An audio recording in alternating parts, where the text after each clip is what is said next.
तो आज हम पढ़ने जा रहे हैं इलेक्ट्रिसिटी के एमसीक्यूज के बारे में, जो कि यहाँ पे क्लास 10 साइंस के चैप्टर 12 का है। तो देखते हैं यहाँ पे क्वेश्चन फर्स्ट में हमसे क्या पूछा गया है। The work done in moving a unit charge across 2 points in an electric circuit is a measure of. तो यहाँ पे बोला गया कि एक चार्ज को यहाँ पे दूसरी जगह पे मूव करने पे यहाँ पे कितना वर्क डन लग रहा है वो हमें बताना है। कि एक चार्ज हमारा यहाँ पर है, इसको हम यहाँ पे मूव करके कहाँ ले जा रहे हैं, बी पॉइंट पे ले जा रहे हैं। और इसमें जो यहाँ पे वर्क डन लग रहा है तो हम उसको यहाँ पे क्या बोलते हैं वो हमें बताना है। करंट बोलते हैं, पोटेंशियल डिफरेंस बोलते हैं, रेजिस्टेंस बोलते हैं या पावर बोलते हैं। तो इसका जो हमारा ऑप्शन होगा वो हमारा कौन सा सही होगा, बी होगा, पोटेंशियल डिफरेंस। क्योंकि यहाँ पे जितना ज़्यादा पोटेंशियल डिफरेंस होगा उतना तेज़ी से वहाँ पे चार्ज मूव होगा और उतना ही वहाँ पे करंट पहुँचेगा। ठीक है, अब देखते हैं यहाँ पे क्वेश्चन नंबर सेकंड में हमसे क्या पूछा गया है। The device use for measuring potential difference is known as. तो यहाँ पे बोला गया कि हम कौन सा डिवाइस यूज़ करते हैं पोटेंशियल डिफरेंस को मेज़र करने के लिए, मापने के लिए। तो यहाँ पे चार ऑप्शन दे रखे हैं, पोटेंशियोमीटर, एमीटर, गैल्वेनोमीटर या वोल्ट मीटर। तो इसका जो हमारा ऑप्शन होगा वो हमारा होगा डी, वोल्ट मीटर। ठीक है, अब देखते हैं यहाँ पे क्वेश्चन नंबर थर्ड में हमसे क्या पूछा गया है। तो देखते हैं यहाँ पे क्वेश्चन नंबर थर्ड में हमसे क्या पूछा गया है। Which of the following units could be use to measure electric charge. तो यहाँ पे बोला गया है कि हम यहाँ पे इलेक्ट्रिक चार्ज को जो मेजर करते हैं तो वो कौन से यूनिट में करते हैं वो हमें यहाँ पे बताना है। एम्पियर में करते हैं, जूल में करते हैं, वोल्ट में करते हैं या कुलम में करते हैं। तो यहाँ पे किसकी बात कर रहा है, ये इलेक्ट्रिक चार्ज की बात कर रहा है। तो यहाँ पे इलेक्ट्रिक चार्ज को जो हम यहाँ पे कौन से यूनिट में मेजर करते हैं वो है हमारा डी ऑप्शन, कुलम में करते हैं। किस में करते हैं हम, कुलम में करते हैं। अब देखते हैं यहाँ पे क्वेश्चन नंबर फोर्थ में क्या पूछा गया है। The unit for measuring potential difference. तो यहाँ पे पोटेंशियल डिफरेंस को कौन सी यूनिट में मेजर किया जाता है वो हमें यहाँ पे बताना है। वॉट में किया जाता है, ओम में किया जाता है, वोल्ट में किया जाता है या किलोवाट आवर में किया जाता है। तो इसका जो हमारा ऑप्शन होगा वो हमारा होगा सी ऑप्शन सही। किस में किया जाता है इसको, वोल्ट में किया जाता है पोटेंशियल डिफरेंस को मेजर। ठीक है, अब देखते हैं यहाँ पे क्वेश्चन नंबर फिफ्थ में हमसे क्या पूछा गया है। तो देखते हैं यहाँ पे क्वेश्चन नंबर फिफ्थ में हमसे क्या पूछा गया है। One coulomb charge is equivalent to the charge contained in. तो यहाँ पे बोला गया है जो हमारा वन कूलम चार्ज है वो यहाँ पे कितने इलेक्ट्रॉन्स के बराबर होता है, हमें वहाँ पे ये बताना है। तो पहले पॉइंट में हमें दे रखा है यहाँ पे फर्स्ट ऑप्शन जो है 2.6 इंटू 10 की पावर 19 इलेक्ट्रॉन्स, 6.2 इंटू 10 की पावर 19 इलेक्ट्रॉन्स या 2.6 इंटू 10 की पावर 18 इलेक्ट्रॉन्स या 6.25 इंटू 10 की पावर 18 इलेक्ट्रॉन्स। तो इसमें जो हमारा ऑप्शन होगा वो हमारा डी सही होगा, 6.25 इंटू 10 की पावर 18 इलेक्ट्रॉन्स। ठीक है, यहाँ पे एक कूलम चार्ज में हमारे कितने इलेक्ट्रॉन्स होते हैं, 6.25 इंटू 10 की पावर 18 इलेक्ट्रॉन्स होते हैं। अब देखते हैं यहाँ पे क्वेश्चन नंबर 6 में क्या पूछा गया है। The other name of potential difference. तो यहाँ पे हमें पोटेंशियल डिफरेंस का दूसरा नाम बताना है कि हम उसे क्या बोलते हैं। ए एम्परेज बोलते हैं, वॉटेज बोलते हैं, वोल्टेज बोलते हैं या पोटेंशियल एनर्जी बोलते हैं। तो इसका जो हमारा ऑप्शन होगा वो हमारा सी सही होगा, उसको हम यहाँ पे क्या बोलते हैं, वोल्टेज बोलते हैं। तो पोटेंशियल डिफरेंस और वोल्टेज यहाँ पे एक दूसरे के नाम ही हैं। अगर यहाँ पे कोई भी चीज़ पूछी जाए तो वो एक ही चीज़ होगी। ठीक है, अब देखते हैं यहाँ पे क्वेश्चन नंबर 7 में हमसे क्या पूछा गया है। तो देखते हैं यहाँ पे क्वेश्चन नंबर 7 में क्या पूछा गया है। Which unit could be use to measure current. तो यहाँ पे करंट को जो मेजर किया जाता है वो कौन सी यूनिट में किया जाता है वो हमें यहाँ पे बताना है। वॉट में किया जाता है, कूलम में किया जाता है, वोल्ट में किया जाता है या एम्पियर में किया जाता है। तो करंट को हम जब भी मेजर करेंगे उसकी यूनिट यहाँ पे क्या होगी, हमारी एम्पियर होगी। क्या होगी यहाँ पे, एम्पियर। तो देखते हैं यहाँ पे क्वेश्चन नंबर 8 में क्या पूछा गया है। If the current through a flute lamp is 5 ampere. तो हमें यहाँ पे करंट दे रखा है कितना, 5 एम्पियर। जैसे कि मैंने आपको बताया था कि करंट की जो यूनिट होती है एम्पियर में होती है। तो हमें यहाँ पे पता चल गया कि करंट हमें यहाँ पे कितना दे रखा है, 5 एम्पियर दे रखा है। What charges passes in 10 second. और हमें यहाँ पे टाइम कितना दे रखा है, 10 सेकेंड दे रखा है। टाइम हमें यहाँ पे कितना रखा है, 10 सेकेंड। तो हमें क्वेश्चन में क्या पूछा गया था, फिर से मैं एक बार पढ़ के बता देता हूँ। If the current through a fluid lamp is 5 ampere, what charge passes in 10 second. तो हमें यहाँ पे क्या बताना है, चार्ज बताना है, जिसको हम यहाँ पे क्यू से डिनोट करते हैं। क्या बताना है हमें यहाँ पे, चार्ज बताना है कि 10 सेकेंड में यहाँ पे कितना पास होगा, जो यहाँ पे करंट कितनी जा रही है, 5 एम्पियर जाएगी। तो यहाँ पे जो चार्ज का हमारा फॉर्मूला होता है वो हमारे यहाँ पे क्या होता है, करंट इनटू टाइम। तो क्यू का जो फॉर्मूला होता है यहाँ पे क्या होता है, करंट इनटू टाइम। तो करंट को हम यहाँ पे आई से बोलते हैं और टाइम का मतलब टी होता है। तो हमें यहाँ पे करंट गिवन था कितना, 5 एम्पियर, और टाइम हमें यहाँ पे कितना रखा है, 10 सेकेंड। तो इसका जो हमारा आएगा कितना आएगा, 50 कूलम आएगा। क्योंकि चार्ज को जो हम यहाँ पे यूनिट होती है वो हमारी यहाँ पे क्या होती है, कूलम पे होती है। तो इसका जो हमारा आंसर आएगा 50 कूलम आएगा और इसका ऑप्शन यहाँ पे डी सही हो जाएगा। अब देखते हैं यहाँ पे क्वेश्चन नंबर 9 में हमसे क्या पूछा गया है। तो देखते हैं यहाँ पे क्वेश्चन नंबर 9 में क्या पूछा गया है। If the amount of electric charge passing through a conductor, तो यहाँ पे क्या हो रहा है, इलेक्ट्रिक चार्ज पास कर रहा है किससे, कंडक्टर से कर रहा है, कितने टाइम के लिए, 10 मिनट्स के लिए, और चार्ज हमें यहाँ पे कितना दे रखा है, 300 कूलम दे रखा है, और हमें यहाँ पे क्या बताना है, करंट बताना है कि कितना फ्लो करेगा। तो सबसे पहले यहाँ पे टाइम हमें गिवन है, कितना गिवन है, 10 मिनट्स, कितना गिवन है हमें यहाँ पे, 10 मिनट्स टाइम हमें गिवन है। तो इसको हम किस में चेंज कर लेंगे, सेकंड में चेंज कर लेंगे। तो 10 मिनट को सेकंड में चेंज करने के लिए किससे मल्टीप्लाई करना होगा, हमें 60 से मल्टीप्लाई करना होगा। अब तो यहाँ पे हमारा कितना आ जाएगा, 600 सेकंड हो जाएगा, ठीक है। और हमें यहाँ पे क्या गिवन था, चार्ज गिवन था, चार्ज हमें यहाँ पे कितना गिवन है, 300 कूलम। तो अब हम इसको आराम से सॉल्व कर पाएंगे, क्योंकि यहाँ पे हमसे क्या पूछा था, करंट पूछा था। और करंट का जो यहाँ पे हम फॉर्मूला लेंगे वो हम यहाँ पे लेंगे चार्ज अपॉन टाइम। तो चार्ज हमारे यहाँ पे कितना गिवन है, 300 गिवन है, और टाइम हम यहाँ पे क्या लेंगे, 600 सेकेंड लेंगे। तो यहाँ पे इसको डिवाइड करने पे हमारा क्या आ जाएगा, 1/2 आ जाएगा। इसका मतलब 0.5। अगर मैं यहाँ पे 1/2 को डिवाइड करूँगा तो यहाँ पे क्या हो जाएगा, 0.5 एम्पियर, क्योंकि जो करंट की यूनिट होती है वो हमेशा किस में निकलती है, एम्पियर में निकलती है। तो इसका हमारा सी ऑप्शन क्या हो जाएगा, सही हो जाएगा। अब देखते हैं क्वेश्चन नंबर 10 में हमसे क्या पूछा गया है। तो देखते हैं यहाँ पे क्वेश्चन नंबर 10 में क्या पूछा गया है।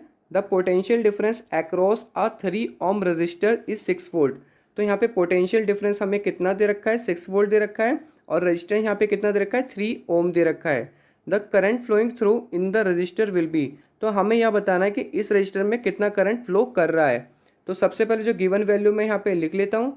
रजिस्टेंस हमें यहाँ पे कितना दे रखा है, 3 ओम दे रखा है, और जो वोल्ट दे रखा है वो हमें यहाँ पे कितना रखा है, 6 वोल्ट दे रखा है। अब हमें यहाँ पे क्या निकालना है, करंट निकालना है। तो करंट हमारा किससे निकलेगा वो मैं आपको बता देता हूँ, रेजिस्टेंस के फॉर्मूले से निकलेगा। तो रेजिस्टेंस का जो फॉर्मूला होता है वो हमारे यहाँ पे क्या होता है, पोटेंशियल डिफरेंस अपॉन करंट होता है। तो यहाँ से हम क्या करेंगे, करंट निकालना है। तो I इक्वल टू हमारे यहाँ पे क्या हो जाएगा, V अपॉन R, मतलब पोटेंशियल डिफरेंस अपॉन रेजिस्टेंस। तो ये वाला जो I है ऊपर ट्रांसपोज हो गया और नीचे हमारा R ट्रांसपोज हो गया।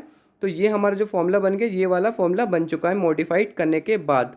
तो अब यहाँ पे हमें वैल्यू लिखनी है। तो I equal to potential difference यहाँ पे कितना दे रखा है, 6 वोल्ट दे रखा है, और रेजिस्टेंस हमें यहाँ पे कितना दे रखा है, 3 दे रखा है। और यहाँ पे मैं इसको डिवाइड कर दूंगा तो यहाँ पे कितना आ जाएगा, 2 एम्पियर आएगा, क्योंकि करंट हमारे से किस में आता है, एम्पियर में आता है, जो उसकी यूनिट होती है। और इसका ऑप्शन जो हमारा होगा सी सही होगा, 2 एम्पियर, ठीक है। तो देखते हैं यहाँ पे क्वेश्चन नंबर 11 में क्या पूछा गया है। A car headlight bulb working on a 12 volt car battery draws a current of 0.5 ampere. The resistance of the light bulb is. तो एक कार की हेडलाइट है, और कार के जो हेडलाइट का जो बल्ब है वो यहाँ पे क्या करता है, 12 वोल्ट की कार की बैटरी से अपना वहाँ पे करंट लेता है, और करंट जो वहाँ पे जा रहा है कितना जा रहा है, 0.5 एम्पियर का जा रहा है। तो वहाँ पे हमें क्या बतानी है, रेजिस्टेंस बतानी है। और ऊपर मैंने आपको बता रखा है रेजिस्टेंस का जो हमारा फॉर्मूला होता है वो हमारे यहाँ पे क्या होता है, पोटेंशियल डिफरेंस अपॉन करंट होता है। क्या होता है हमारा, पोटेंशियल डिफरेंस अपॉन करंट। तो पोटेंशियल डिफरेंस यहाँ पे जो कार की वोल्टेज की जो बैटरी वहाँ पे कितनी है, 12 वोल्ट है, और जो हमारे यहाँ पे करंट दे रखा है कितना दे रखा है, 0.5 एम्पियर दे रखा है। तो अब यहाँ पे पॉइंट हटाने के लिए मैं ऊपर नीचे दोनों से 10 से मल्टीप्लाई कर दूंगा। तो यहाँ पे हमारा क्या हो जाएगा, 120, और नीचे हमारे यहाँ पे क्या हो जाएगा, 5। इसको मैं यहाँ पे डिवाइड कर देता हूँ। 5 2 जा 10 और 5 4 जा 20। तो इसका जो हमारा आंसर आ गया वो हमारे यहाँ पे क्या आ जाएगा, 24 ओम, क्योंकि रेजिस्टेंस हमारा किस में निकलता है, ओम में निकलता है। और इसका ऑप्शन हमारा डी सही हो जाएगा, ठीक है। अब देखते हैं यहाँ पे क्वेश्चन नंबर 12 में हमसे क्या पूछा गया है। तो देखते हैं यहाँ पे क्वेश्चन नंबर 12 में क्या पूछा गया है। An electrical appliance has a resistance of 25 ohm when this electrical appliance is connected to a 230 volt supply line, the current passing through it will be. तो यहाँ पे इलेक्ट्रिकल अप्लायंस है जिसका यहाँ पे रेजिस्टेंस कितना दे रखा है, 25 ओम दे रखा है। When this electrical appliance is connected to, और वो यहाँ पे वोल्टेज हमें कितना दे रखा है, 230 वोल्टेज दे रखी है, ठीक है। और हमें यहाँ पे क्या बताना है, करंट को बताना है कि करंट यहाँ पे कितना पास होगा। तो सबसे पहले जो यहाँ पे गिवन वैल्यू मैं यहाँ पे लिख लेता हूँ। तो जो हमें यहाँ पे रेजिस्टेंस दे रखी है कितना दे रखा है, 25 ओम दे रखा है, ठीक है। और जो यहाँ पे वोल्टेज दे रखी है वो हमें यहाँ पे कितनी दे रखी है, 230 वोल्ट दे रखी है। और यहाँ पे हमें क्या बताना है, करंट के बारे में बताना है कि करंट यहाँ पे कितना पास होगा। तो यहाँ पे जो करंट का फॉर्मूला लेंगे वो हम यहाँ पे क्या लेंगे, पोटेंशियल डिफरेंस अपॉन रेजिस्टेंस लेंगे। क्या लेंगे हम, पोटेंशियल डिफरेंस अपॉन रेजिस्टेंस। अब इस फॉर्मूले से हम यहाँ पे निकालेंगे पोटेंशियल डिफरेंस, हमें यहाँ पे कितना रखा है, 230 दे रखा है, और रेजिस्टेंस हमें यहाँ पे कितना दे रखा था 25। और यहाँ पे इन दोनों को जो डिवाइड करने के बाद हमारा आंसर आएगा एक्चुअली में वो हमारे यहाँ पे क्या आएगा 9.2 आएगा, ठीक है। और करंट की जो यूनिट होती है वो यहाँ पे क्या होती है, एम्पियर होती है। तो इसका हमारा सी ऑप्शन सही होगा। तो देखते हैं यहाँ पे क्वेश्चन नंबर 13 में क्या पूछा गया है। When a 4 ohm resistor is connected across the terminal of a 12 volt battery the number of coulombs passing through the resistor per second. तो हमें यहाँ पे चार्ज के बारे में बताना है और जो चार्ज की जो यूनिट होती है वो कूलम होती है। तो यहाँ पे सिंपल हमें किसका बताना है, चार्ज बताने के यहाँ पे पर सेकंड कितना पास करेगी वो। और यहाँ पे हमें क्या क्या गिवन है वो देख लेते हैं। हमें यहाँ पे रेजिस्टेंस गिवन है, रेजिस्टेंस हमें यहाँ पे कितना दे रखा है 4 ओम दे रखा है। और हमें यहाँ पे वोल्टेज दे रखी है, कितनी दे रखी है 12 वोल्ट दे रखी है। तो अब हम यहाँ पे इन दोनों से क्या निकाल लेंगे, करंट निकाल लेंगे। और करंट का जो फॉर्मूला होता है वहाँ पे क्या होता है हमारा पोटेंशियल डिफरेंस अपॉन रेजिस्टेंस होता है। तो पोटेंशियल डिफरेंस हमें यहाँ पे कितना दे रखा है 12 दे रखा है और रेजिस्टेंस हमें यहाँ पे कितना दे रखा है 4 दे रखा है। तो यहाँ पे हमारा कितना करंट निकल गया 3 एम्पियर निकल गया। कितना करंट निकल गया हमारा 3 एम्पियर। और जो हमारा करंट का फॉर्मूला एक और होता है आई इक्वल टू कितना होता है चार्ज अपॉन टाइम होता है, ठीक है। क्या होता है हमारा चार्ज अपॉन टाइम। तो यहाँ से हम क्या करेंगे चार्ज को मॉडिफाई कर लेंगे और टी हमारे यहाँ पे क्या हो जाएगा क्रॉस मल्टीप्लाई हो जाएगा। तो यहाँ पे बन गया हमारा नया फॉर्मूला आई इंटू टी, मतलब यहाँ पे करंट इंटू टाइम हो गया। और करंट हमें यहाँ पे अभी कितना निकाला 3 एम्पियर निकाला और टाइम हमें पर सेकंड की बात करा तो यहाँ पे 3 हो जाएगा। और चार्ज की जो यूनिट होती है वो हमारे यहाँ पे क्या होती है कूलम होती है। तो इसका जो हमारा आंसर होगा वो होगा हमारा 3 कूलम, ठीक है। तो इसका बी ऑप्शन हमारा सही होगा। अब देखते हैं यहाँ पे क्वेश्चन नंबर 14 में क्या पूछा गया है। तो देखते हैं यहाँ पे क्वेश्चन नंबर 14 में क्या पूछा गया है। Ohm's law gives a relationship between. तो यहाँ पे ओम्स लॉ किसके बीच में यहाँ पे रिलेशनशिप दिखाता है वो हमें यहाँ पे बताना है। ए ऑप्शन हमें दे रखा है current and resistance, B option हमें दे रखा है resistance and potential difference, C option हमें दे रखा है potential difference and electric charge और डी ऑप्शन दे रखा है हमें करंट एंड पोटेंशियल डिफरेंस। तो ओम्स लॉ जो हमारा होता है उसका फॉर्मूला यहाँ पे क्या होता है पोटेंशियल डिफरेंस अपॉन करंट होता है। तो यहाँ पे किस किस के बीच में रिलेशनशिप दिखाएगा पोटेंशियल डिफरेंस और करंट के बीच में दिखाएगा। तो इसका ऑप्शन हमारा कौन सा सही होगा, डी सही होगा, करंट एंड पोटेंशियल डिफरेंस।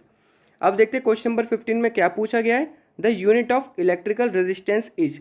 तो यहाँ पे किसकी हमें यूनिट बतानी है, इलेक्ट्रिकल रेजिस्टेंस की यूनिट बतानी है। यहाँ पे क्या होगी, एम्पियर होगी, वोल्ट होगी, कूलम होगी या ओम होगी।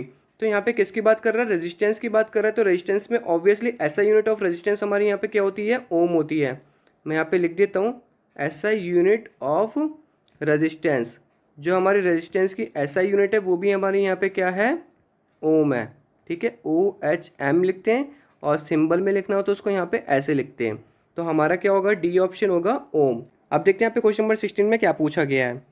तो यहाँ पे देखते हैं क्वेश्चन नंबर 16 में क्या पूछा गया है। The substance having infinitely high electrical is called. तो इसमें हमें देखना है 4 ऑप्शन रखे, कंडक्टर, रजिस्टर, सुपर कंडक्टर और इंसुलेटर। तो कौन सा ऐसा सब्सटेंस है जिसमें हमारा क्या होता है हाई इलेक्ट्रिकल इन्फिनिटली होता है, वो हमारा कंडक्टर है, रजिस्टर है, सुपर कंडक्टर है या इंसुलेटर है। तो सबसे बढ़िया जो हमारे इलेक्ट्रॉन फ्लो होते हैं किस में होते हैं, हमारे कंडक्टर में होते हैं। तो इसका ऑप्शन जो होगा हमारा क्या होगा, ए होगा। क्या होगा, ए कंडक्टर, जिसमें हमारा ईजिली बहुत ईजिली क्या होता है इलेक्ट्रॉन फ्लो करते हैं और इलेक्ट्रिसिटी पास कर पाती है। अब देखते हैं यहाँ पे क्वेश्चन नंबर 17 में क्या पूछा गया है। Keeping the potential difference constant the resistance of A circuit is half the current will become. तो सबसे पहले यहाँ पे क्या बोला है कि रेजिस्टेंस जो सर्किट है वो क्या हो रही है, यहाँ पे हाफ हो रही है। तो यहाँ पे करंट के बारे में बताना है। तो सबसे पहले जो रेजिस्टेंस का फॉर्मूला होता है वो हमारे यहाँ पे क्या होता है पोटेंशियल डिफरेंस अपॉन करंट होता है। और पोटेंशियल डिफरेंस को तो उसने कांस्टेंट रहने के बोल दिया। तो यहाँ पे क्या होगा हमारा आर इन्वर्सली प्रोपोर्शनल होगा, हमारे किसके होगा, करंट के होगा। किसके होगा, इन्वर्सली प्रोपोर्शनल करंट के होगा। इसका मतलब यहाँ पे रेजिस्टेंस हमारी क्या हो रही है, रेजिस्टेंस अगर हाफ होगी, पहले एक चीज़ मैं आपको बता देता हूँ, अगर यहाँ पे करंट नीचे गिरता है, अगर यहाँ पे करंट कम होता है तो रेजिस्टेंस यहाँ पे क्या होता है, बढ़ता है। इन्वर्सली प्रोपोर्शनल का मतलब ये होता है। अब यहाँ पे क्वेश्चन हमें दे रखा है the resistance of A circuit is half. तो रेजिस्टेंस हमारा सर्किट यहाँ पे क्या होगा, हाफ हो रहा है। तो यहाँ पे जो करंट होगा वो हमारे यहाँ पे क्या हो जाएगा, डबल हो जाएगा। क्या हो जाएगा, यहाँ पे हमारा करंट डबल हो जाएगा, डी ऑप्शन, ठीक है। अब देखते हैं यहाँ पे क्वेश्चन नंबर 18 में क्या पूछा गया है। तो देखते हैं यहाँ पे क्वेश्चन नंबर 18 में क्या पूछा गया है। Keeping the potential difference constant the resistance of A circuit is double the current will become. तो हमें यहाँ पे पोटेंशियल डिफरेंस को क्या रखना है, कांस्टेंट रखना है। और यहाँ पर रेजिस्टेंस ऑफ ए सर्किट क्या हो रही है, डबल हो रही है। तो यहाँ पे करंट क्या होगा, तो जैसे मैंने पहले वाले में बताया था जो हमारा रेजिस्टेंस का फॉर्मूला होता है वो हमारे यहाँ पे क्या होता है पोटेंशियल डिफरेंस अपॉन करंट होता है। और रेजिस्टेंस यहाँ पे क्या होता है, इन्वर्सली प्रोपोर्शनल होता है किसके, करंट के होता है। किसके इन्वर्सली प्रोपोर्शनल होता है, करंट के इन्वर्सली प्रोपोर्शनल होता है। अब यहाँ पे बोला गया कि जो रेजिस्टेंस है हमारा क्या हो रहा है, यहाँ पे डबल हो रही है। पहले वाले में क्या हो रहा था, हमारा हाफ हो रहा था, इस वाले में डबल हो रहा है। हाफ में क्या हो रहा था, करंट हमारा डबल हो रहा था, बट अब यहाँ पे रेजिस्टेंस डबल होगा तो करंट हमारे यहाँ पे क्या हो जाएगा, हाफ हो जाएगा। क्या हो जाएगा हमारा करंट, हाफ। तो इसका ऑप्शन जो होगा हमारा सी होगा। ठीक है, तो देखते हैं यहाँ पे क्वेश्चन नंबर 19 में क्या पूछा गया है। When the diameter of a wire is double, तो यहाँ पे क्या हो रहा है, जो वायर की डायमीटर है वो यहाँ पे क्या हो रही है, दुगनी हो रही है। इट्स रेजिस्टेंस बिकम, तो इस पर रेजिस्टेंस पे क्या इफेक्ट पड़ेगा वो हमें बताना है। तो सबसे पहले वायर की जो डायमीटर है वो कैसे डिपेंड करेगी, वो यहाँ पे एक फॉर्मूला लगाता हूँ मैं। तो रेजिस्टेंस का जो फॉर्मूला होता है वो यहाँ पे क्या होता है, रेजिस्टिविटी लेंथ अपॉन एरिया। इसका मतलब यहाँ पे जो रेजिस्टेंस होता है वो किसके इन्वर्सली प्रोपोर्शनल होता है, एरिया के। और एरिया की जो यूनिट होती है वो यहाँ पे क्या होती है, मीटर स्क्वायर होती है। इसको यहाँ पे दिमाग में रखना। और यहाँ पे क्या हो रहा है, डायमीटर बढ़ रहा है वायर का। तो वायर जो होता है वहाँ पे सर्कल की फॉर्म में होता है, और इसका जो डायमीटर है वो यहाँ पे क्या हो गया, डबल हो गया, मतलब दुगना हो गया। तो यहाँ पे रेजिस्टेंस पे क्या इफेक्ट पड़ेगा वो हमें यहाँ पे बताना है। तो यहाँ पे मैंने बताया कि अगर यहाँ पे इसका एरिया बढ़ेगा तो रेजिस्टेंस यहाँ पे क्या होगा, कम होगा। तो यहाँ पे क्या हो रहा है, इसका एरिया बढ़ रहा है, डायमीटर बढ़ रहा है। तो डायमीटर जो यहाँ पे एरिया बढ़ रहा है वो यहाँ पे कितना बढ़ रहा है, डबल हो रहा है। क्या हो रहा है, यहाँ पे डबल हो रहा है। तो इस पर हमें बताना रेजिस्टेंस पे क्या इफेक्ट पड़ेगा। तो रेजिस्टेंस हमारा क्या हो जाएगा, यहाँ पे 1/4 हो जाएगा। कितना हो जाएगा हमारा, 1/4, क्योंकि यहाँ पे एरिया भी जो होती थी मीटर स्क्वायर में होता था। और ये 2 हमारा क्या जाएगा, यहाँ पे 2 जो है ऊपर जाएगा तो रिवर्स में हो जाएगा। और 1/2 का होल स्क्वायर करेंगे तो यहाँ पे क्या आ जाएगा हमारा, 1/4। तो यहाँ पे जो ऑप्शन होगा हमारा डी होगा, 1/4। आप देखते हैं यहाँ पे क्वेश्चन नंबर 20 में क्या पूछा गया है। तो देखते हैं यहाँ पे क्वेश्चन नंबर 20 में क्या पूछा गया है। The resistance of a wire of a length 300 metre and cross section area 1 mm square made of material of resistivity 1 × 10⁻⁻7 ohm metre. तो हमें यहाँ पे क्या निकालना है, रेजिस्टेंस निकालना है। और हमें यहाँ पे क्या दे रखा है, लेंथ दे रखी है। लेंथ हमें यहाँ पे कितनी दे रखी है, 300 मीटर दे रखी है। और हमें यहाँ पे क्या दे रखी है, रेजिस्टिविटी। तो रेजिस्टिविटी को हम ऐसे लिखते हैं। और यहाँ पे कितनी रखी है, 1.0 × 10⁻⁻7 ओम मीटर। ठीक है, ये हमारा 1.0 है, 10 मत समझ लेना। और हमें यहाँ पे जो एरिया दे रखा है वो हमें यहाँ पे क्या दे रखा है, 1 mm स्क्वायर दे रखा है। तो ये जो 1 mm स्क्वायर दे रखा है इसको क्या करेंगे, इसको हम मीटर स्क्वायर में चेंज करेंगे। तो यहाँ पे जो एरिया है हमारा 1 mm स्क्वायर को मीटर स्क्वायर में चेंज करने के लिए वो हमें क्या करना पड़ेगा। सबसे पहले मैं आपको बता देता हूँ, 1 मीटर में हमारा क्या होता है, 1000 mm होते हैं। तो हमें यहाँ पे क्या करना पड़ेगा, 1000 से 2 बार डिवाइड करना पड़ेगा क्योंकि mm स्क्वायर था। और इसको हमें क्या करना है, मीटर स्क्वायर में करना है। तो यहाँ पे हमें 1000 को 2 बार नीचे मल्टीप्लाई करना पड़ेगा मीटर स्क्वायर के लिए। तो यहाँ पे हम क्या करेंगे, 2 बार मल्टीप्लाई करेंगे। तो यहाँ पे क्या हो जाएगा, 1/10⁻6 मीटर स्क्वायर हो जाएगा। ठीक है, क्या हो जाएगा हमारा, 1/10⁻6 मीटर स्क्वायर। अब हमें यहाँ पे क्या करना है वो देख लेते हैं। अब हमें यहाँ पे फॉर्मूला लगाना पड़ेगा। कौन सा लगाएंगे, रेजिस्टेंस का फॉर्मूला। तो रेजिस्टेंस का जो फॉर्मूला होता है वो हमारे यहाँ पे क्या होता है, रेजिस्टिविटी लेंथ अपॉन एरिया होता है। तो रेजिस्टिविटी हमें यहाँ पे क्या दे रखी है पहले वो देख लेते हैं। तो रेजिस्टिविटी हमें जो दे रखी थी 1 × 10⁻⁻7 मीटर। तो यहाँ पे लिख देता हूँ 1 × 10⁻⁻7। और लेंथ हमें यहाँ पे कितना रखा है, 300 मीटर दे रखी है। और एरिया भी हमने निकाला वो हमें कितना रखा था, 1/10⁻6 दे रखा था। तो 1/10⁻6 है ये हमारा क्या हो जाएगा, ऊपर ट्रांसपोज हो जाएगा। तो यहाँ पे मैं लिख लेता हूँ। तो यहाँ पे 10⁻6 जो हो गया हमारा क्या हो गया, ऊपर चला गया। तो हमारा यहाँ पे क्या बचेगा, 10⁻⁻1। तो 300 × 10⁻⁻1 बचा। ये 10⁻⁻1 कैसे बचा, क्योंकि यहाँ पे क्या हो जाएगा, 6 ऊपर चला जाएगा। और -7 + 6 जो होता है हमारा क्या होता है, -1 होता है। अब यहाँ पे क्या होगा, -1 की वजह से एक जीरो जो होगा हमारे यहाँ पे हट जाएगा। इसका मतलब 300 / 10 हो जाएगा। जो -1 है वो हम नीचे ले जाएंगे। तो यहाँ पे हमारा क्या बचेगा, 30 बचेगा। कितना बचा हमारा, 30 ओम, क्योंकि रेजिस्टेंस हमारा किस में निकलता है, ओम में निकलता है। और इसका जो हमारा ऑप्शन होगा, डी ऑप्शन सही होगा, 30 ओम। ठीक है, ये 10 में नीचे क्यों ले गया, क्योंकि जो माइनस पावर है वो हम नीचे जाएंगे तो पॉजिटिव पावर में चेंज हो जाएगी और यहाँ पे 10 से डिवाइड हो जाएगा। हम चाहे तो वैसे -1 को यहाँ पे 1 घटा भी सकते हैं, तब भी हमारे यहाँ पे 30 आएगा। और इसका डी ऑप्शन हमारा सही हो जाएगा। अब देखते हैं नेक्स्ट क्वेश्चन में क्या पूछा गया है। तो देखते हैं यहाँ पे क्वेश्चन नंबर 21 में क्या पूछा गया है। If the resistance of a certain copper wire is 1 ओम, तो हमें यहाँ पे कॉपर वायर का जो रेजिस्टेंस दे रखा है वहाँ पे कितना दे रखा है, 1 ओम दे रखा है। Then the resistance of a similar nichrome wire will be about, तो हमने यहाँ पे कॉपर वायर लिया और उसका रेजिस्टेंस यहाँ पे मापा तो कितना है, 1 ओम है। सिमिलर हमने उसी लेंथ का क्या लिया, निक्रोम वायर लिया, तो हमें बताना है कि उसका जो रेजिस्टेंस होगा वो यहाँ पर कितना होगा, 25 ओम, 30 ओम, 60 ओम या 45 ओम। तो सबसे पहले मैं आपको बता देता हूँ यहाँ पे जो निक्रोम वायर होते हैं, जो हमारे एलॉय के बने हुए वायर होते हैं, जैसे कि निकल हो गया, क्रोमियम हो गया हमारा, या हमारा मैंगनीज हो गया और आयरन, तो ये जितने भी होते हैं हमारे कितने होते हैं, 60 टाइम्स होते हैं कॉपर के। कितने होते हैं हमारे, 60 टाइम्स होते हैं कॉपर के। तो यहाँ पे जो हमारा ऑप्शन होगा, सी ऑप्शन होगा, 60 ओम। ठीक है, तो देखते हैं यहाँ पे क्वेश्चन नंबर 22 में क्या पूछा गया है। If the diameter of a resistance wire is half then its resistance become, तो यहाँ पे क्या करा, डायमीटर हमने क्या कर दिया, हाफ कर दिया, तो रेजिस्टेंस यहाँ पे कितनी होगी वो हमें बताना है। तो सबसे पहले जो डायमीटर के लिए जो फॉर्मूला लगता था हमारा रेजिस्टेंस का, वो मैं यहाँ पे लिख देता हूँ। तो रेजिस्टेंस का वो जो फॉर्मूला था यहाँ पे क्या था, रेजिस्टिविटी लेंथ अपॉन एरिया था। अब डायमीटर जो होगा हमारा एरिया से ही घटेगा, और यहाँ पे बता देता हूँ रेजिस्टेंस हमारा क्या होता है, इन्वर्सली प्रोपोर्शनल होता है एरिया के। अब यहाँ पे क्या बोला गया कि डायमीटर जो रेजिस्टेंस का वो यहाँ पे क्या हो गया, हाफ हो गया है, और एरिया की जो यहाँ पे यूनिट होती थी वो यहाँ पे क्या होती थी, मीटर स्क्वायर होती थी। और यहाँ पे बोला गया जो डायमीटर वो हमारे यहाँ पे क्या हो गया, हाफ हो गया है। क्या हो गया यहाँ पे हमारा, हाफ हो गया। अब यहाँ पे रेजिस्टेंस बताना है कितना होगा। तो सबसे पहले ये जो 2 है हमारा क्या हो जाएगा, ऊपर चला जाएगा, और क्या हो जाएगा हमारा, स्क्वायर हो जाएगा, क्योंकि एरिया हमारा स्क्वायर में निकलता था, और 2 का स्क्वायर हमारे यहाँ पे मतलब 4 टाइम्स। तो इसका जो हमारा ऑप्शन होगा वो हमारा होगा ए, 4 टाइम्स। ठीक है, क्योंकि 2 का स्क्वायर की जो वैल्यू होती है यहाँ पे क्या होगी, 4 होगी, और यहाँ पे हमारा हो जाएगा 4 टाइम्स, क्योंकि यहाँ पे रेजिस्टेंस किसके इन्वर्सली प्रोपोर्शनल है, हमारे एरिया के। और एरिया का जो यूनिट होता है वो हमारा मीटर स्क्वायर होता है। कोई भी हम चीज़ लेंगे उसको हम यहाँ पे स्क्वायर करेंगे, तो यहाँ पे क्या हो जाएगा हमारा, 4 टाइम्स हो जाएगा। अब देखते हैं यहाँ पे नेक्स्ट क्वेश्चन में क्या पूछा गया है। तो देखते हैं यहाँ पे क्वेश्चन नंबर 23 में क्या पूछा गया है। The resistivity of a certain material is 0.6 ohm metre. तो हमें यहाँ पे रेजिस्टिविटी बता रखी है, एक मटेरियल ले रखा है, उसकी जो रेजिस्टिविटी यहाँ पे कितनी है, 0.6 ओम मीटर है। तो जो हमारा मटेरियल होगा उसकी जो प्रॉपर्टी होगी वो यहाँ पे क्या होगी, इंसुलेटर होगा, सुपर कंडक्टर होगा, कंडक्टर होगा, या हमारा वो सेमी कंडक्टर होगा। तो 0.6 ओम मीटर की जो यहाँ पे रेजिस्टिविटी निकली है वो हमारे किस लिए निकलती है, सेमी कंडक्टर के लिए निकलती है।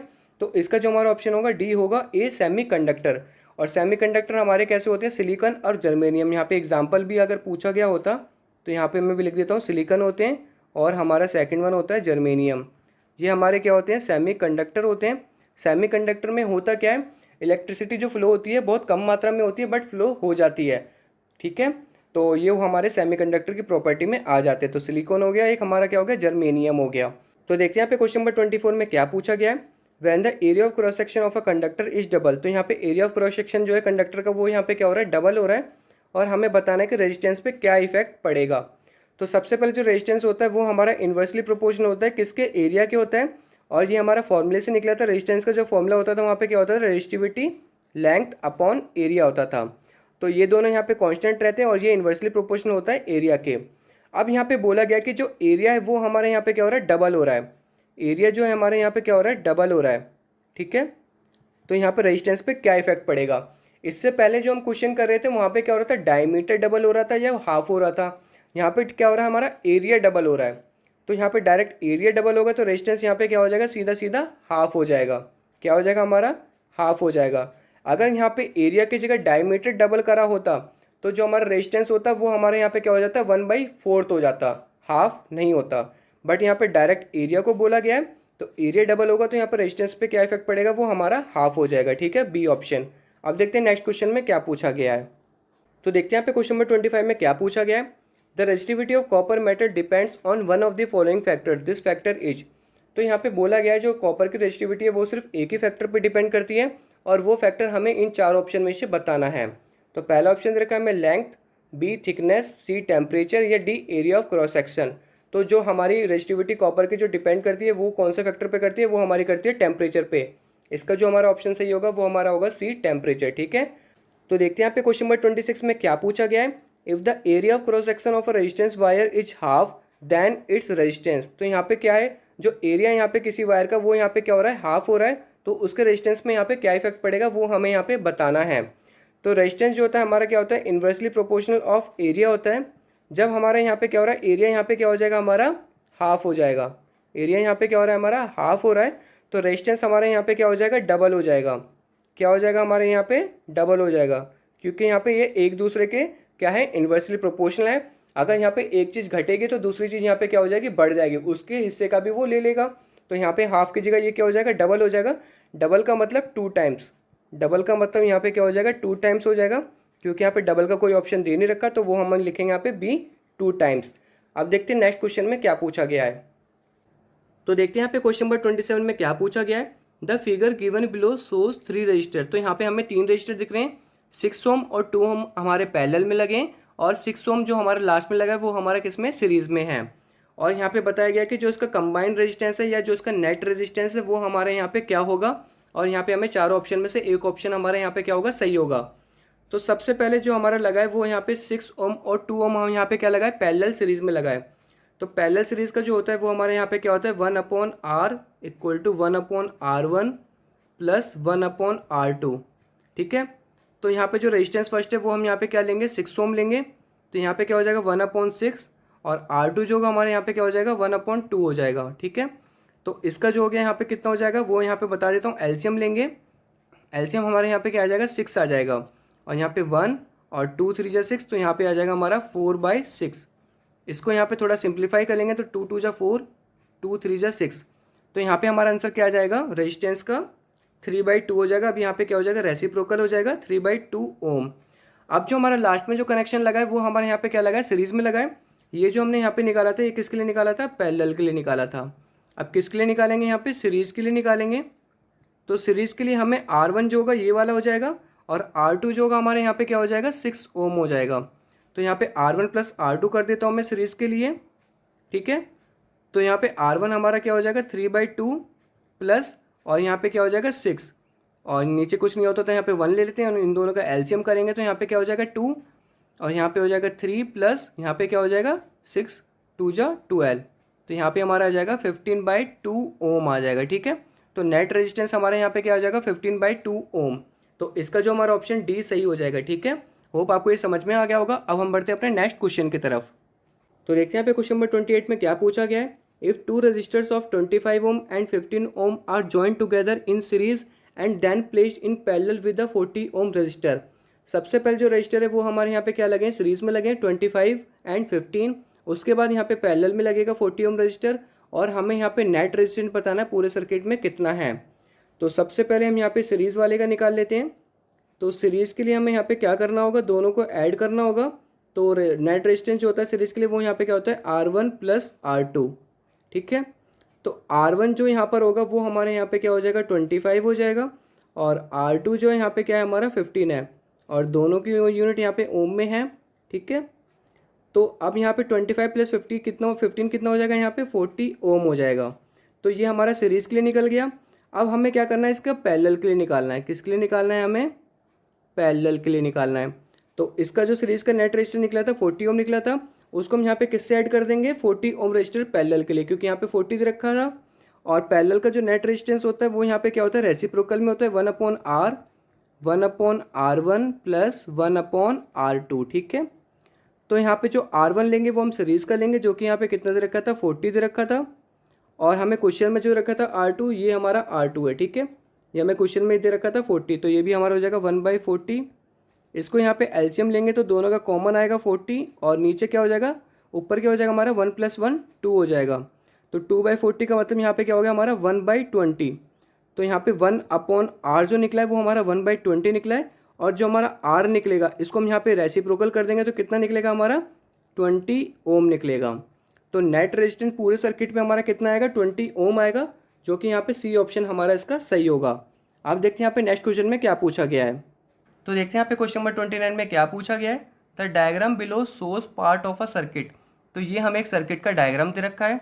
If this arrangement of 3 resistors was to be placed by a single resistor its resistance should be. तो कुल मिला के हमें यहाँ पे नेट रेजिस्टेंस बताना है, और सबसे पहले हमें यहाँ पे एक पैरेलल दे रखा है और एक हमें यहाँ पे क्या दे रखा है सीरीज में दे रखा है। तो सबसे पहले हमें यहाँ पे क्या करना है वो देख लेते हैं। तो हम सबसे पहले जो सॉल्यूशन निकालेंगे किसके लिए निकालेंगे पैरेलल के लिए निकालेंगे। ठीक है, किसके लिए निकालेंगे हम यहाँ पे पैरेलल के लिए निकालेंगे। तो पैरेलल के लिए यहाँ पे क्या होता है हमारा रेसिप्रोकल में लेते हैं 1/r, और यहाँ पे क्या होगा हमारा 1/r1 पहला वाला रेजिस्टेंस, और सेकंड होगा यहाँ पे 1/r2। ठीक है, तो R1 जो होगा हमारा वो भी 6 है, R2 हमारा वो भी 6 है, तो यहाँ पे क्या हो जाएगा 1/6 प्लस 1/6। तो यहाँ पे इन दोनों का एलसीएम भी 6 आएगा और ऊपर 1 + 1 ऐड होके 2 हो जाएगा। इसका मतलब यहाँ पे क्या हो जाएगा हमारा 1/3। तो यहाँ पे जो 1/r की वैल्यू आएगी वो यहाँ पे क्या आएगी हमारी 1/3 आएगी। क्या आएगी हमारी 1/3। और जो रेजिस्टेंस निकलेगा यहाँ से उसको हम यहाँ पे क्या करेंगे ऊपर पहुँचा देंगे रेसिप्रोकल करके। तो यहाँ पे निकल गया हमारा 3 ओम। पैरेलल सर्किट जो यहाँ पे निकला है वहाँ पे कितना निकला है 3 ओम निकला है। अब हम यहाँ पे इसको सीरीज से कनेक्ट कर देंगे। तो सीरीज से कनेक्ट करने के लिए जो होता है हमारा R1 + R2 होता है। क्या होता है हमारा R = R1 + R2। अब जो R1 लेके चलेंगे हम वो सीरीज वाले का लेके चलेंगे, जो कि यहाँ पे कितना दे रखा था 3 दे रखा था, और 6 हमारा R2 दे रखा है सीरीज में सर्किट में जो लगा हुआ है। और ये दोनों हमारे यहाँ पे क्या है ओम में है। तो यहाँ पे क्या हो जाएगा हमारा 6 + 3 9 ओम। तो 9 ओम देखते हैं हमारे ऑप्शन में है कि नहीं है। पहला ऑप्शन हमारा 9 ओम का ही है, तो ये वाला हमारा सही होगा। अब देखते हैं नेक्स्ट क्वेश्चन में क्या पूछा गया है। तो देखते हैं यहाँ पे क्वेश्चन नंबर 30 में क्या पूछा गया है। In the circuit Son below. तो सबसे पहले हमें यहाँ पे एक सर्किट दे रखा है और यहाँ पे क्या पूछा गया है वो देख लेते हैं। The potential difference across the 3 ohm resistor. तो हमें पोटेंशियल डिफरेंस बताना है 3 ओम रजिस्टर से कितना है। ठीक है, तो सबसे पहले हम यहाँ पे क्या करेंगे नेट रेजिस्टेंस निकाल लेंगे कि पूरे सर्किट में कितना रेजिस्टेंस चल रहा है। तो नेट रेजिस्टेंस निकालने के लिए हमें यहाँ पे क्या करना है सारे रेजिस्टेंस को प्लस करना पड़ेगा। नेट रेजिस्टेंस, तो सारे सर्किट हमारे यहाँ पे सीरीज़ में ही लग रहे हैं। किस में लग रहे हैं हमारे सारे सर्किट सीरीज़ में लग रहे हैं। तो सीरीज़ में लग रहे हैं तो हमारा जो रेजिस्टेंस निकलेगा वो हमारे यहाँ पे क्या हो जाएगा R1 + R2 + R3। ठीक है, अब हमारा जो R1 है वो हम यहाँ पे 2 ले लेते हैं, R2 3 ले लेते हैं, R3 यहाँ पे 1 ले लेते हैं। और ये सारे हमारे किस में होंगे ओम में होंगे। और इनको यहाँ पे प्लस करने के बाद कितना आएगा 2 3 और 1, तो यहाँ पे हमारे आ जाएंगे 6 ओम। कितना आ गया हमारे यहाँ पे 6 ओम आ गया। अब यहाँ पे रेजिस्टेंस तो हमारा 6 ओम आ चुका। अब हम यहाँ पे क्या निकाल लेंगे करंट निकाल लेंगे। और जो करंट का फॉर्मूला होता है वो हमारे यहाँ पे क्या होता है पोटेंशियल डिफरेंस अपॉन रेजिस्टेंस। कितना होता है हमारा पोटेंशियल डिफरेंस अपॉन रेजिस्टेंस। तो पोटेंशियल डिफरेंस हमें यहाँ पे कितना दे रखा है 2 वोल्ट दे रखा है, और रेजिस्टेंस हमें यहाँ पे कितना दे रखा है 6 दे रखा है। इसको यहाँ पे सिंप्लीफाई करेंगे तो यहाँ पे करंट कितना आ जाएगा हमारा 1/3 एम्पियर। ठीक है, और इसी फॉर्मूले से अब हम यहाँ पे क्या निकालेंगे हमारा पोटेंशियल डिफरेंस निकाल पाएंगे। तो पोटेंशियल डिफरेंस V से डिनोट करते हैं। तो V निकालेंगे तो यहाँ पे R रेजिस्टेंस हमारा किससे मल्टीप्लाई हो जाएगा करंट से। तो ये वाला फॉर्मूला हमारा तैयार हो गया है। ठीक है, तो करंट तो अभी हमने निकाल लिया, और रेजिस्टेंस जो हमें निकालना है किसका निकालना है 3 ओम रजिस्टर का निकालना है। तो 3 और इंटू करंट कितना निकला है हमारा 1/3 एम्पियर। इसको यहाँ पे डिवाइड कर देंगे तो हमारा आंसर कितना आ जाएगा 1 वोल्ट आ जाएगा। कितना आ जाएगा हमारा 1 वोल्ट। तो हमारा ऑप्शन जो होगा हमारा C सही होगा। ठीक है, अब देखते हैं यहाँ पे नेक्स्ट क्वेश्चन में क्या पूछा गया है। देखते हैं यहाँ पे क्वेश्चन नंबर 31 में क्या पूछा गया है। A wire of resistance R1 is cut into 5 equal pieces. तो एक हमें यहाँ पे वायर दे रखा है जिसका रेजिस्टेंस यहाँ पे कितना है R1 है, और हमने उसको 5 बराबर भागों में क्या कर दिया बांट दिया है। These 5 pieces of wire are then connected in parallel. और यहाँ पे जो 5 पीसेस हमने काटे थे या बांटे थे उसको हमने यहाँ पे क्या कर दिया पैरेलल सीरीज में कनेक्ट कर दिया। If the resultant resistance of this combination be R2। और यहाँ पे जो रिजल्टेंट रेजिस्टेंस लिया गया है वो यहाँ पे क्या लिखा है इस कॉम्बिनेशन का R2 लिया गया है। Then the ratio R1/R2 ratio यहाँ पे कितना होगा वो हमें यहाँ पे बताना है। तो सबसे पहले हम यहाँ पे क्या करेंगे इसको सॉल्व करेंगे। इसका मतलब यहाँ पे बोला गया कि जो हमारा R1 है उसको हम यहाँ पे क्या करेंगे 5 बराबर भागों में बांटेंगे। और जो कॉम्बिनेशन रेजिस्टेंस हमें दे रखा है 1/R2 दे रखा है, और कनेक्शन हमें कौन सा दे रखा है यहाँ पे पैरेलल दे रखा है। क्या दे रखा है हमें पैरेलल दे रखा है। तो यहाँ पे हमारा क्या हो जाएगा जो कॉम्बिनेशन रेजिस्टेंस है वो हमारे यहाँ पे कितना है 1/R2 है, और 5 बराबर भागों में बांटा है। तो यहाँ पे क्या हो जाएगा 5/R1 + 5/R1 + 5/R1। तो ऐसे करते करते हम यहाँ पे क्या करेंगे 5 बार ले जाएंगे, क्योंकि जो R1 है यहाँ पे वो हमारा जो पहले वाला रेजिस्टेंस था जो वायर का उसको यहाँ पे 5 भागों में बांटा था। तो हम इसको क्या करेंगे 5 भागों में बांट लेंगे। तो ये हमारे 5 भागों में बढ़ चुके हैं, और यहाँ पे 1 जो यहाँ पे कॉम्बिनेशन रेजिस्टेंस है R2। अब यहाँ पे इसका एलसीएम लेंगे तो R1 ही आएगा, और यहाँ पे क्या हो जाएगा 5 बार 5 को प्लस करेंगे तो कितना आ जाएगा हमारा 25 आ जाएगा। ठीक है, अब यहाँ पे हमें क्या बताना था, R1 अपॉन R2, तो ये वाला जो R1 है ये यहाँ पे क्रॉस मल्टीप्लाई होके क्या हो जाएगा, R2 के ऊपर चला जाएगा। तो यहाँ पे हमारा क्या हो जाएगा, R1 अपॉन में क्या आ जाएगा हमारा R2, और यहाँ पे क्या बचेगा हमारा 25, और नीचे हमारा क्या बचेगा 1। तो इसका मतलब जो हमारा आंसर आएगा वो हमारे यहाँ पे क्या आ जाएगा 25 आ जाएगा। इसका जो रेशियो यहाँ पे क्या है 25/1 है, और नीचे 1 हो या ना हो हम अपनी तरफ से भी ले लेते थे, बट यहाँ पे नीचे 1 हो उसकी कोई वैल्यू नहीं होती है। तो यहाँ पे जो हमारा आंसर आ जाएगा 25 आ जाएगा, और इसमें यहाँ पे डी ऑप्शन सही हो जाएगा। ठीक है, अब देखते हैं यहाँ पे नेक्स्ट क्वेश्चन में क्या पूछा गया है। तो देखते हैं यहाँ पे क्वेश्चन नंबर 32 में क्या पूछा गया है। When an electric lamp is connected to 12-volt battery, it draws a current of 0.5 ampere. The power of the lamp। तो सबसे पहले हमें यहाँ पे क्या दे रखा है, पोटेंशियल डिफरेंस दे रखा है, और हमें यहाँ पे क्या दे रखा है, करंट दे रखा है 0.5 एम्पियर, और हमें यहाँ पे क्या बताना है कि पावर बतानी है यहाँ पे कितना कंज्यूम कर रहा है। तो सबसे पहले जो पावर का जो फॉर्मूला होता है वो यहाँ पे क्या होता है, पोटेंशियल डिफरेंस इनटू करंट होता है। क्या होता है, पोटेंशियल डिफरेंस इनटू करंट। तो पोटेंशियल डिफरेंस हमें 12 वोल्ट दे रखा है, और करंट यहाँ पे हमें कितना दे रखा है 0.5 एम्पियर। तो यहाँ पे मल्टीप्लाई करेंगे तो हमारे यहाँ पे क्या आ जाएगा 6 वोट आ जाएगा, क्योंकि जो पावर की यूनिट होती है वो यहाँ पे क्या होती है, वॉट होती है। तो इसका ऑप्शन हमारा क्या होगा, बी सही होगा। ठीक है, अब देखते हैं यहाँ पे क्वेश्चन नंबर 33 में क्या पूछा गया है। The unit for expressing electric power. तो यहाँ पे इलेक्ट्रिक पावर की जो यूनिट होती है हम उसको किससे एक्सप्रेस करते हैं वो हमें बताना है, वोल्ट से, जूल से, कूलम से, या वॉट से। तो इसका जो हमारा ऑप्शन होगा डी होगा, वॉट। जैसे कि मैंने भी बताया था जो पावर की मैंने यहाँ पे यूनिट ली थी किस में ली थी, वॉट में ली थी। तो जो इलेक्ट्रिक पावर की जो यूनिट होगी वो भी हमारी यहाँ पे क्या होगी, वॉट होगी। इसका ऑप्शन डी हमारा सही होगा। ठीक है, अब देखते हैं यहाँ पे क्वेश्चन नंबर 34 में क्या पूछा गया है। तो देखते हैं यहाँ पे क्वेश्चन नंबर 34 में क्या पूछा गया है। Which of the following is likely to be the correct voltage for an electric iron used in our home. तो यहाँ पे पूछा गया है जो हम यहाँ पे इलेक्ट्रिक आयरन जिसको हम यहाँ पे हिंदी में प्रेस भी बोलते हैं, उसके लिए यहाँ पे कौन सा वोल्टेज सही रहेगा, 60 वॉट, 250 वॉट, 850 वॉट, या 2000 वॉट। तो इसका जो हमारा ऑप्शन होगा वो हमारे यहाँ पे क्या होगा, सी सही होगा, 850 वॉट। जो हमारे मोस्ट लाइकली इलेक्ट्रिक आयरन आते हैं उसका वोल्टेज हमारे यहाँ पे क्या होता है, 850 वॉट होता है। ठीक है, तो देखते हैं यहाँ पे क्वेश्चन नंबर 35 में क्या पूछा गया है। An electric heater is rated eight 2 kilowatt. तो यहाँ पे एक इलेक्ट्रिक हीटर है, उसकी रेटिंग यहाँ पे हमें कितनी दे रखी है, 2 किलोवाट दे रखी है। इलेक्ट्रिकल एनर्जी कॉस्ट 4 पर किलोवाट आवर। और जो यहाँ पे इलेक्ट्रिकल एनर्जी की जो कॉस्ट है 1 किलोवाट आवर के लिए 4 रुपीज़ है। What is the cost of using the heater for 3 hours. अगर हम इस इलेक्ट्रिक हीटर को 3 घंटे चलाएंगे तो हमें यहाँ पे कितने पैसे देने होंगे या हमारा कितने का खर्चा आएगा वो हमें यहाँ पे बताना है।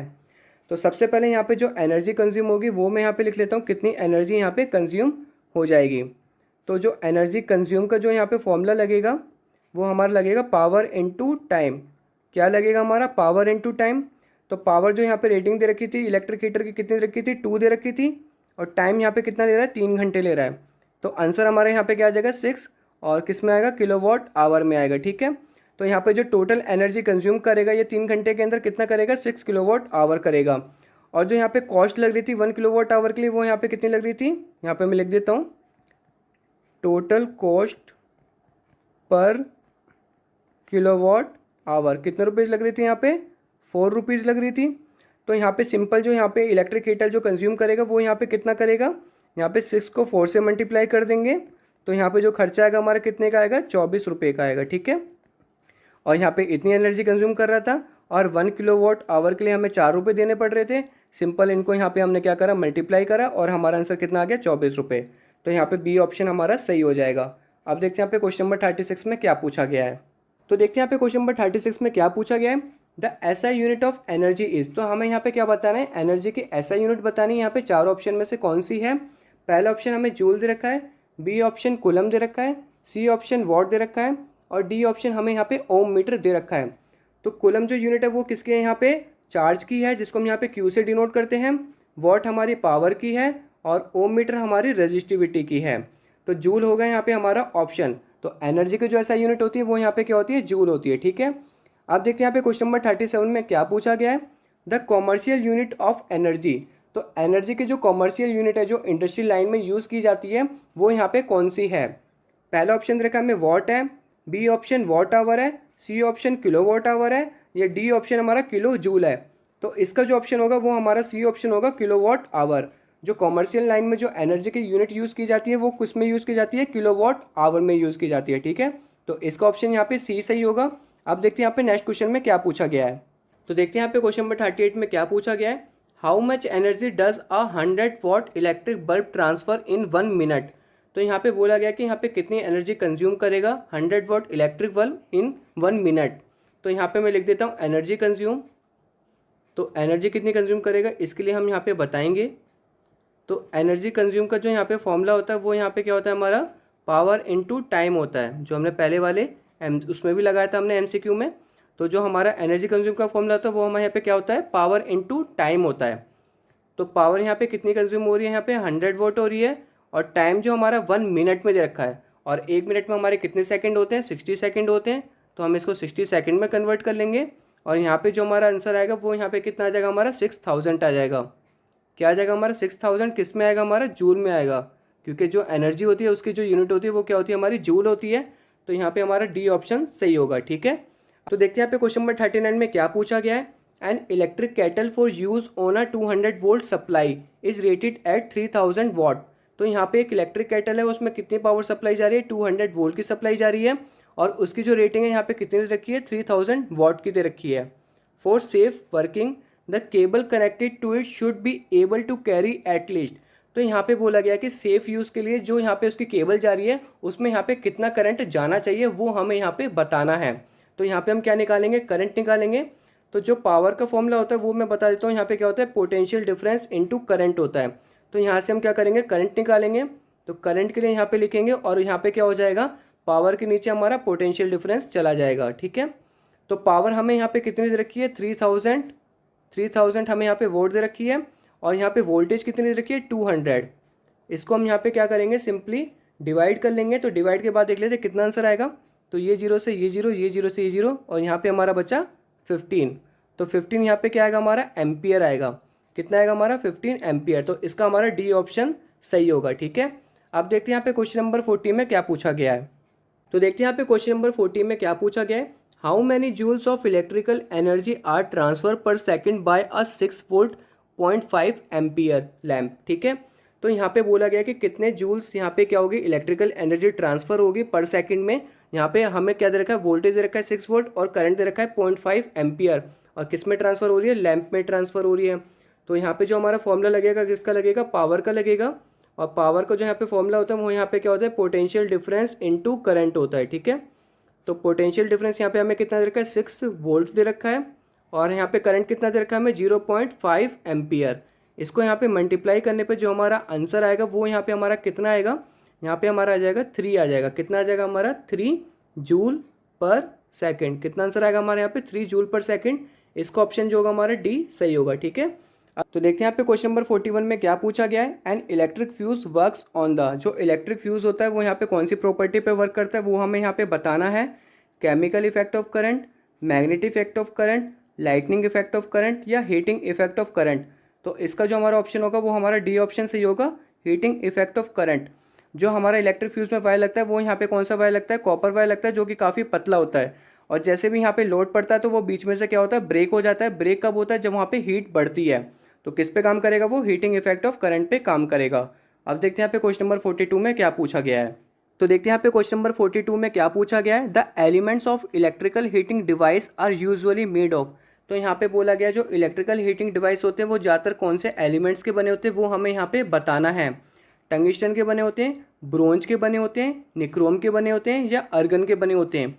तो हमारा जो ऑप्शन होगा वो हमारा सी ऑप्शन होगा, निक्रोम के, क्योंकि जो हमारा आयरन होता है, जो प्रेस होती है उसमें भी हमारा निक्रोम होता है, और जो हमारा हीटर होता है जो हम ठंड में हाथ सेकने के लिए यूज़ करते हैं वो भी हमारा वहाँ पे क्या लगा होता है, निक्रोम वायर लगा होता है। ठीक है, तो इसका जो हमारा ऑप्शन सही होगा वो हमारा सी सही होगा, निक्रोम। तो देखते हैं यहाँ पे क्वेश्चन नंबर 43 में क्या पूछा गया है। Which of the following characteristics is not suitable for a fuse wire.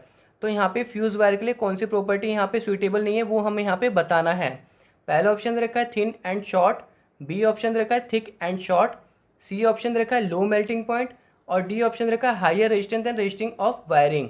तो इसका जो हमारा ऑप्शन होगा थिक एंड शॉर्ट होगा, क्योंकि जो हमारा फ्यूज वायर होता है वो कभी मोटा नहीं होना चाहिए और छोटा नहीं होना चाहिए, क्योंकि ना ही छोटे वायर में और ना ही मोटे वायर में हमारा क्या होता है, रेजिस्टेंस बढ़ पाता है, और रेजिस्टेंस नहीं बढ़ पाएगा तो वहाँ पे हीटिंग नहीं बढ़ेगी, और हीटिंग नहीं बढ़ेगा तो इलेक्ट्रिक फ्यूज सही से हमारा वर्क नहीं कर पाएगा, क्योंकि लोड पड़ने पे वो मेल्ट नहीं होगा और ब्रेक भी नहीं हो पाएगा। तो इसका जो हमारा ऑप्शन होगा वो हमारा बी ऑप्शन सही होगा, थिक एंड शॉर्ट।